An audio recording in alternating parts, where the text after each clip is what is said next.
Hello once again, good morning. And in this video, I'll continue my exercise and let's do downward pose. So, tinitingnan ko lang siya guys.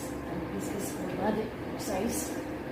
Kasi kung katawan mo, gumagalaw, equivalent ito siya sa whole body. So, you just need to keep repeating it para makukuha yung gusto ko sa katawan. Kasi, hindi ka makakuha ng good result kung saglit mo lang siya gawin at hindi ka araw-araw.